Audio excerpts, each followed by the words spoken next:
ในการก่อนมีพระราชานามว่าพระเจ้าสนไซเป็นบุตรของพระเจ้าสีพีมหาราช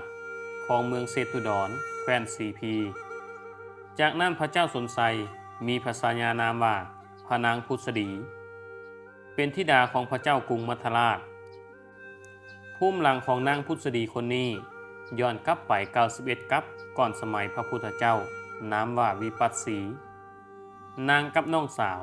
ได้เคยถวายแก่นจันหอมเอื้อยถวายกับใหญ่น้องถวายกับน้อยนางพุทธดีได้ถวายเป็นพุทธบูชาแก่พระพุทธเจ้า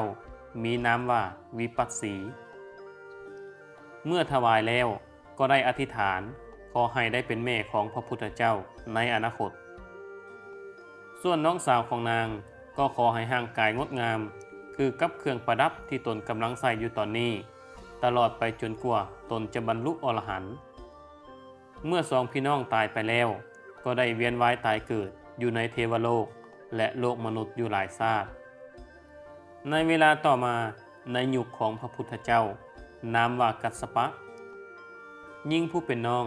ก็ได้มาเกิดเป็นธิดาของเจ้ากีกิกราชโดยมีนามว่าเจ้าหญิงอุรัตถธารามราชกุมารีมีหน้าตาสวยสดงดงามตามแห่งอธิษฐานนางได้บรรลุโสดาบันตั้งแต่อายุ16ปีเมื่อได้ฟังธรรมจากพระกัสสปะพระพุทธเจ้าแล้วพระเจ้ากีกิกราชก็ยังมีลูกสาวอีก7 คน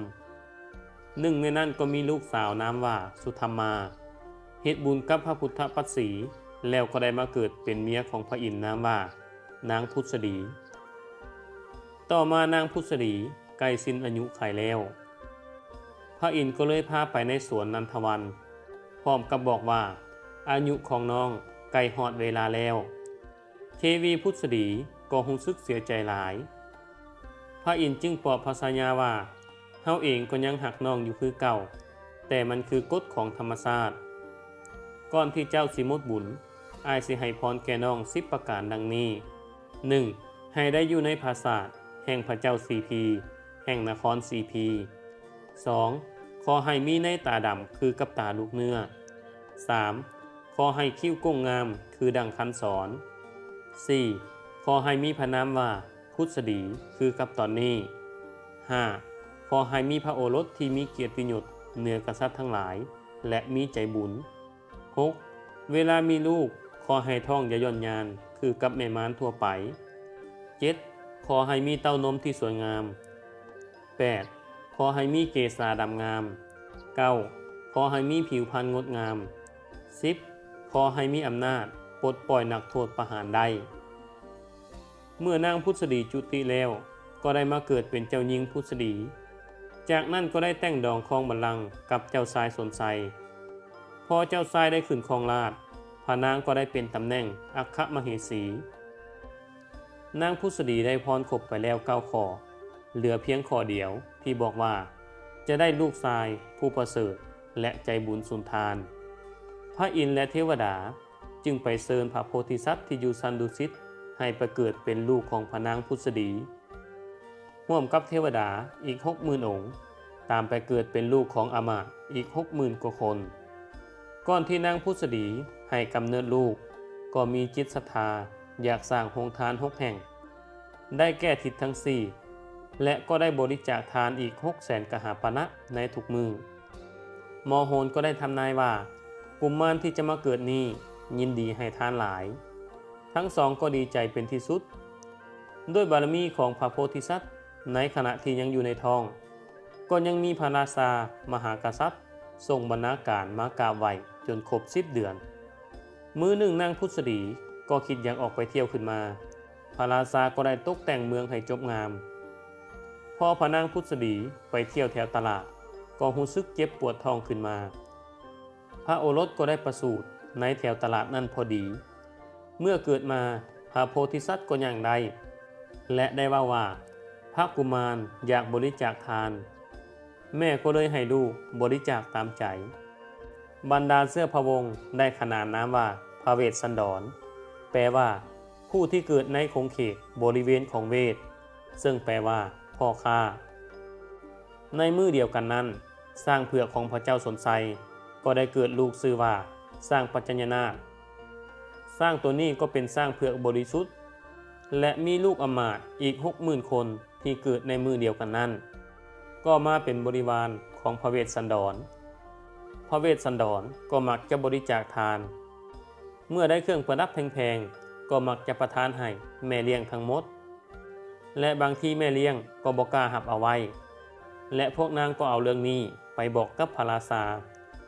พระราชาได้ยินแบบนั้นก็ยินดีเป็นอย่างยิ่งก็สั่งให้สร้างเฮ็ดเพิ่มอีกกุมารก็เอาสายคอเหล่านั้นไปให้แม่เลี้ยงอีกเฮ็ดแบบนี้อยู่9 ครั้งพออายุได้8 ปีพระเวสสันดรก็ตั้งใจว่าสิให้ทานให้หมดบ่ว่าจะภายในหรือภายนอกรวมไปถึงอวัยวะหัวใจตาเลือดเนื้อพอเว้าอธิษฐานจบแล้วแผ่นดินและท้องฟ้าก็สะเทือนขึ้นเป็นสักขีพยานเมื่อพระอินทร์และพระพรหมที่เบิ่งอยู่ได้เห็นบรรดาเทวดาก็พากันย่อมือสาธุการจนดังไปฮอดพรหมโลกเมื่อพระเวสสันดรใหญ่ขึ้นอายุ16 ปีก็ศึกษาศาสตร์ทุกแขนงจากนั้นก็ได้แต่งดองครองบัลลังก์กับนางมัทธีธิดาแห่งเมืองมัทราชและได้ตั้งตำแหน่งให้เป็นอัคคมเหสีจากนั้นก็ตั้งโรงทานบริจาคทาน 600,000 กหาปณะทุกมือหลังจากนั้นก็มีพระโอรสนามว่าสาลีและลูกสาวก็มีนามว่ากันหาพระเวสสันดรก็มักจะนั่งสร้างปัจจญนาถไปโรงทาน6 แห่งเดือนละ6 ครั้งสร้างเผือกตัวนี้ก็มีบารมีหลายสามารถบันดาลฟ้าฝนได้เป็นสร้างคู่บ้านคู่เมือง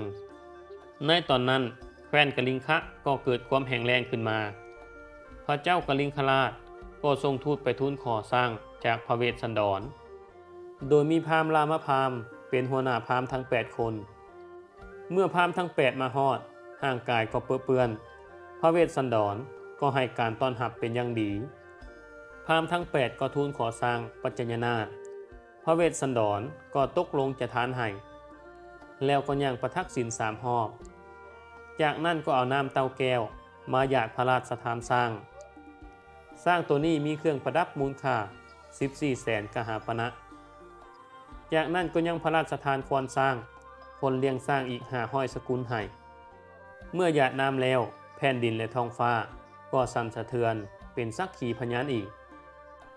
เมื่อพราหมณ์ทั้ง8จูงสร้างออกมาจากนครประชาชนได้เห็นก็รู้สึกบ่พอใจและถามพวกพราหมณ์ว่าพวกเจ้าเป็นไผมาจากไสคือมากล้าที่สร้างคู่บ้านคู่เมืองของพวกข่อยแบบนี้พอรู้ว่าพระเวสสันดรทานสร้างเผือกเสือกนี้ก็ยิ่งบ่พอใจขึ้นไปอีกและได้ว่าพระราชาองค์นี้คือเหตุแบบนี้คือมาสร้างกล้าบริจาคสร้างคู่บ้านคู่เมืองของพวกเฮาแล้วประชาชนก็ได้เข้าเฝ้าพระราชบิดาพระราชาสนไซเมื่อพระเจ้าสนไซได้ยินแบบนั้นก็ตกใจหลายเพราะว่าพระเวสสันดรได้เหตุผิดประเพณีมีโทษถึงประหารพระเจ้าสนไซก็ได้แต่บอกว่าลูกชายพระองค์บ่ได้เหตุผิดหยังเพราะเกรงว่าชาวเมืองจะฆ่าพระเวสสันดรแต่ชาวเมืองก็บอกว่าพวกข้าพระพุทธบาทบ่ได้ต้องการลงโทษพระเวสสันดรแห้งแบบนั้นขอให้เนรเทศออกจากเมืองไปก็เพียงพอแล้วพระเจ้าสนไซก็บ่อาจคัดราษฎรได้จึงต้องจำใจมีราชองค์การให้ขับไล่พระเวสสันดรออกจากเมืองไปโดย24 พีก็มีมติว่าต้องไปทางภูผาที่มีชื่อว่าอารัญสนคีรีตามฝั่งแม่น้ำตติมาลาและต้องไปประทับอยู่ภูเขาวงกตอันเป็นเส้นทางของนักโทษกบฏส่วนพระเวสสันดรก็บ่ได้ย่านกลัวและเสียใจแต่อย่างใดแต่ก็ขอเวลาบริจาคทานเพิ่มก่อนอีกจักมือหนึ่งจากนั้นก็บริจาคทานที่มีชื่อว่าสตะสดกมหาทานแปลว่าทาน7 สิ่งละ700พอพระเวสสันดรได้ให้ทานแล้วในมือนั้นเวลาก็ใกล้หม้อเข้ามาเรื่อยๆผู้เป็นแม่และเมียก็ได้แต่ขึ้นไปกราบทูลต่อองค์พระสนไซพากันกราบวอนไหวหลายเทื่อหลายทีองค์สนไซก็จำใจเหตุตามเสียงราษฎรบ่อาจขีนราษฎรได้ดังนั้นนางมัทธีและแม่ย่าก็ได้แต่ห้องไห้ใส่กัน ส่วนพระเวสสันดรก็ได้เว้ากับเมียตนว่ามัทธีเอ๋ยต่อจากนี้พี่สิจากพนางหนีเป็นเพราะ24พีเพิ่นเครียดหลังสังหน้าองค์พระราชาไทยสนไซก็ใจหมอก็บ่คิดที่ทวนได้ขับอ้ายจากนครแล้วพระเวสสันดรได้แต่สั่งบอกว่าขอให้นางดูแลเบิ่งแยงลูกเฮาทั้งสองอยู่ในวังนี้นางมัทธีก็ได้ตอบพระเวสว่าน้องนี้อยู่บ่ได้ข้าในภาคพ้อยผัวเป็นจังใดน้องก็สิไปน้ำอ้ายถึงแม่นสิทุกข์ยากให้ปานใดน้องก็บ่อาจปล่อยให้อ้ายไปคนเดียวได้ให้น้องไปกับอ้ายสาดีกว่าจะให้ซาปะซาดินทาว่าเป็นห้างหลังจากพากันโศกเศร้าเสียใจ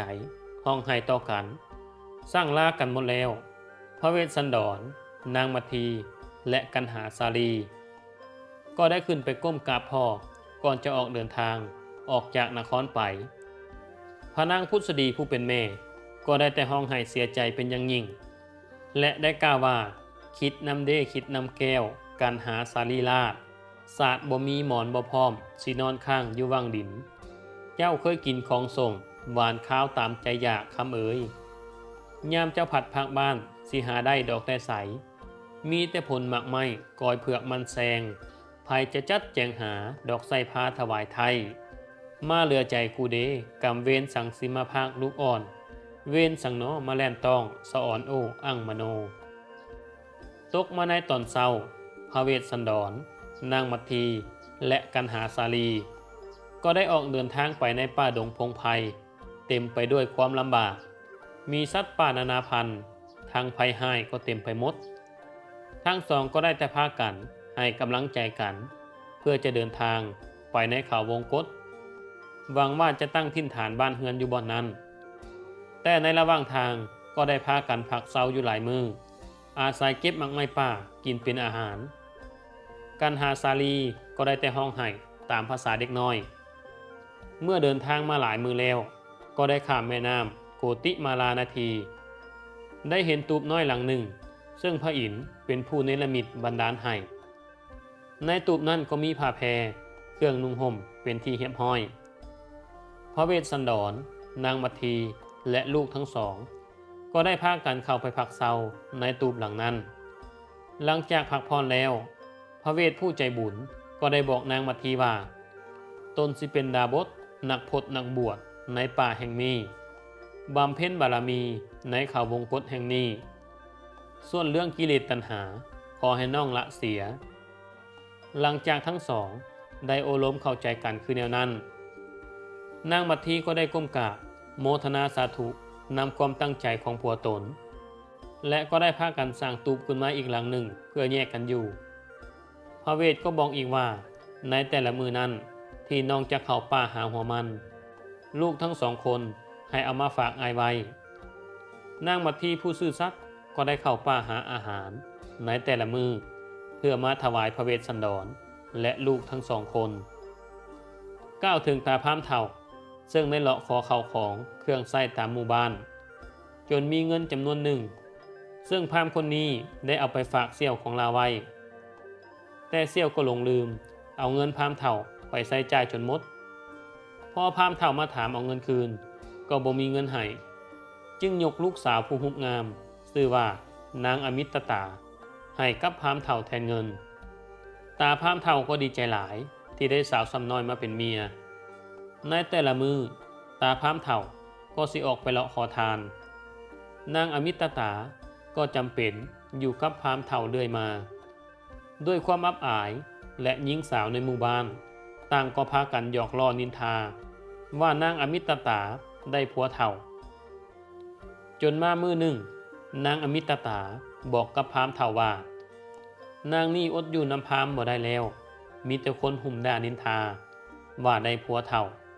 นางจึงยื่นคำขาดให้กับพามว่านางอยากได้คนหับไส้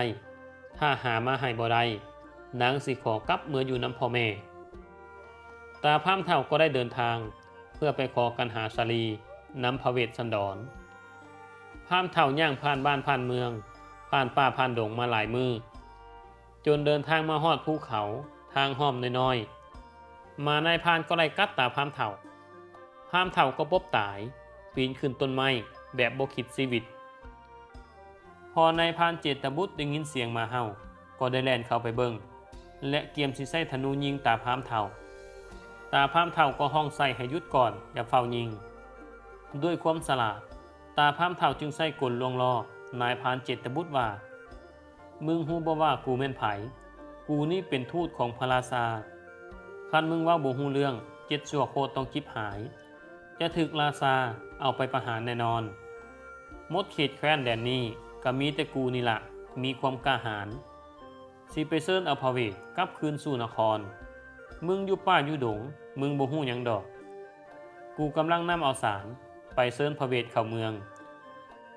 ซึ่งบั้งไม้ที่คล้องคอพามอยู่นั้นก็บ่แม่นสารเชิญแต่อย่างใดแต่มันคือบั้งประเดกที่ห่อไปกินตามทางของตาพามเท่านั้นเองนายพรานเจตบุตรได้เชิญให้พามเฒ่าลงจากต้นไม้และได้จัดอาหารปิ้งซีนปิ้งป่าที่หามาได้ให้พามกินจนอิ่มส่วนพามเฒ่าทั้งกินทั้งย่านว่านายพรานเจตบุตรสิฮู้ความจริงหลังจากนั้นพรานเจตบุตรก็ได้ซี่บอกทางไปเข้าวงคตบอนพระเวทอยู่บอกว่ายังอยู่ไกลแท้ๆเพื่อสิไปฮอดพอพามเดินทางไปอีกก็ได้พบกับฤาษีอจุตาที่นั่งในศาลากลางป่าพามเฒ่าก็ได้เข้าไปกราบฤาษีพระฤาษีก็ให้ด่าก่อนว่าพระเวสสันดรท่านหนีจากเมืองมาก็เพราะว่าทำทานแล้วเจ้ายังสิมารบกวนเพิ่นเฮ็ดหยังหรือว่าสิไปขอกันหาสาลีน้ำเพิ่นพอพามได้ยินแบบนั้นก็ตกใจหลายว่าด้วยเหตุใดฤาษีจึงฮู้ว่าตนสิไปขอกันหาสาลีพามเฒ่าก็ตั้งสติขึ้นใหม่แล้วตัวฤาษีว่าตนนี่มาเชิญพระเวทเข้าเมืองตามคำสั่งของพญาสนไสบ่ได้มารบกวนพระเวสสันดรแต่อย่างใดพอได้ยินแบบนั้นพระฤาษีก็ย่านและเกรงใจขึ้นมาทันทีมีหมากไม้อาหารก็เอาออกมาสู่พามกินจนหมดและทั้งบอกทางให้พามเฒ่านำพร้อมหลังจากนั้นพามเฒ่าก็ได้เดินทางต่อไปผ่านป่าดงพงไพรเดินทางไปอยู่หลายมือในที่สุดพามเฒ่าก็ใกล้ฮอดป่าบอนพระเวทอยู่สังเกตได้ว่าป่าไม้แถวนี้เขียวงามอุดมสมบูรณ์เป็นพิเศษมีนกหนูอุดรส่งเสียงห้องเป็นตาอ่อนซอนมีภูเขาสูงอ้อมหอบอากาศเย็นดีพ่อตาพามเฒ่ามาฮอดอาสมหรือตูบของพระเวสสันดรแล้วก็ได้นอนพักผ่อนใกล้ๆแถวนั้นและคิดว่ามื้ออื่นเช้านางมัทธีเข้าป่าไปหาหมากไม้ตนจึงจะเข้าไปขอลูกนำพระเวสสันดรในคืนนั้นในขณะที่นางมัทธีนอนหลับอยู่นั้นนางมัทธีก็ได้สะดุ้งตื่นตอนกลางดึกเพราะนางได้ฝันว่ามีคนผิวดำสูงใหญ่มาเจาะเอาหน่วยตาทั้งสองของนางไปนางมัทธีสะดุ้งตื่นขึ้นมาก็รู้สึกย่านหลายนางก็ค่อยย่างลงไปหาอาสมของพระเวทพร้อมส่งเสียงฮ้องใส่พระเวทให้ตื่นมาแก้ความฝันให้นางฟังพอพระเวทได้ยินเสียงก็ฮู้แล้วว่าแม่นหยังสิเกิดขึ้นแต่พระเวทก็บอกว่าบ่มีหยังดอกนางเอ๋ยความฝันของเจ้านั้นเป็นเพราะเจ้าพัดพากจากนครมาดลจึงเกิดความฝันนี้พอนางได้ฟังแบบนั้นก็สบายใจขึ้นก็กลับเมื่อนอนนำลูกทั้งสองของตนพอฮอดตอนเช้านางมัทธีก็เอาลูกทั้งสองมาฝากพระเวทไว้แล้วก็เข้าป่าไปหาหมากไม้มาถวายพระเวทและลูกน้อยหลังจากนางมัทธีได้เข้าไปในป่าหาหมากไม้แล้วพราหมณ์เฒ่าก็ได้โอกาสเข้าไปกราบพระเวสสันดรพร้อมมาว่าข้าน้อยนี้เห็นว่าองค์พระเวทเป็นผู้ใจบุญบำเพ็ญบารมีทานข้าน้อยเดินทางมาไกลเพื่อมาขอทาสไส้ไปไว้ให้กับเมียขอให้พระองค์จงยกทานให้ข้าน้อยด้วยพระเวทก็บอกว่าเรื่องให้ทานนั้นบ่ยากดอกแต่ถ้าให้นางมัทธีกลับมาแต่หาหมากไม้ก่อนได้บ่ตาพราหมณ์เฒ่าก็ต่อรองว่าบ่ได้ผู้ยิ่งนั้นยากยิ่งลำบากถ้าจะให้ทานก็ให้ทานตอนนี้เพราะว่าถ้านางมัทธีมาแต่หาหมากไม้จะเป็นอุปสรรคต่อการให้ทานของพระองค์เองในตอนนั้นกันหาสาลีก็ ก็ได้ยินพราหมณ์และพระเวทล้มกัน จึงได้พากันลงไปลี้ในหนองบัว เพราะย่านพ่อเอาพวกตนให้ทานกับพราหมณ์ด้วยความเป็นพระโพธิสัตว์ผู้บำเพ็ญบารมีทาน พระเวสสันดรก็ตกลงว่าจะยกกันหาสาลีลูกตนให้เป็นทาน แก่ตาพราหมณ์เฒ่าตามคำขอของพราหมณ์หลังจากนั้นพระเวทก็หยาดน้ำถวายทานให้แก่ตาพราหมณ์เฒ่า ตาพราหมณ์เฒ่าก็เลาะซอกหากันหาสาลีเลาะหาอยู่ดนก็บ่เห็น ในที่สุดก็พบเห็นกันหาสาลีในหนองบัว จึงเฝ้าจับเอากันหาสาลีขึ้นมาจากหนอง และมัดมือทั้งสองคนรวมกัน แล้วก็ไปกราบลาพระเวทเพื่อจะเดินทางกลับคืนเมืองเฮือนของตน ในตอนนั้นนางมัทธีหาเก็บหมากไม้ในป่า หาจังใดก็บ่มีหมากไม้ให้เก็บป่าที่เคยหาได้ก็บ่มีความผิดปกติหลายอย่างนางมัทธีก็ได้เดินทางเข้าไปในป่าลึกกว่าที่ผ่านๆมา ใจหนึ่งก็คนิ่งคิดนำกันหาสาลีแต่ถ้าบ่มีหมากไม้ติดเมื่อนำก็เกรงว่าเมื่อลูกแล่นหับจะบ่มีหยังตอนลูกพอนางมัทธีได้หมากไม้สมควรแล้วตาเว้นก็ค่อยค่ำนางก็เฝ้าย่างกลับคืนเมืองในระหว่างทางที่เป็นหอมพูน้อยๆก็บังเอิญมีเสือมานอนตันทางอยู่ซึ่งเสือนั้นก็แม่นพระอินทร์เองที่แปลงกายมาตันทางนางมัทธีเอาไว้เพื่อบ่อยากให้เมื่อทันในตอนที่พระเวททำทานกันหาสาลีอยู่นั้นพ่อพระอินทร์เห็นว่าพราหมณ์ได้พากันหาสาลีไปวิทย์แล้วเสือตัวนั้นก็เฝ้าย่างออกเปิดทางให้นางมัทธีนางมัทธีที่คิดฮอดลูกหลายตาเขม็นเบื้องซ้ายย้ายมาใส่เบื้องขวานางมัทธีก็ยันเกิดเหตุให้เฝ้าแล่นกลับเมืองบอนอยู่ของนางด้วยความกระวนกระวายพอมาฮอดนางก็แปลกใจหลายเพราะแต่ละมือกันหาสาลีจะแล่นมาหับแม่เพื่อกินหมากไม้แต่มือนี้กับเงียบเสียงทั้งสองกุมารนางมัทธีก็เอิ้นหากันหาสาลีอ้อมตูบของนางถามพระเวสสันดร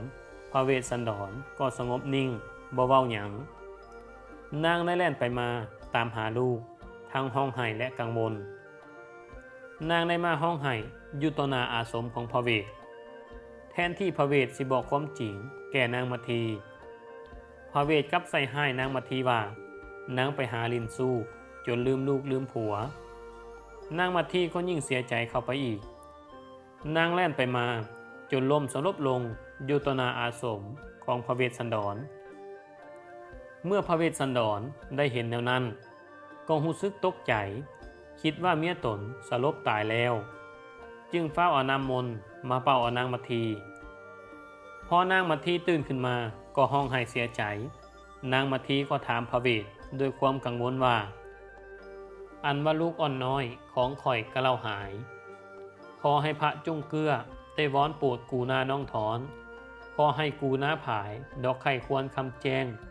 อันว่ากุมมาน้อยทั้งสองสูญคาบพี่เอ๋ยเป็นเหตุด้วยอันใดแท้ให้อีดูเมื่อพระเวทได้ฟังแบบนั้นแล้วพระองค์ก็ได้ชี้แจงบอกทุกอย่างแก่นางมัทธีว่าตนได้ทานลูกให้แก่พราหมณ์ไปแล้วเพื่อเป็นบุญกุศลในศาสตร์สิมาด้วยความตั้งใจของพระเวสสันดรแล้วพระองค์ยอมทานทุกสิ่งตามความตั้งใจแม้แต่ร่างกายของตนลมหายใจก็ทานได้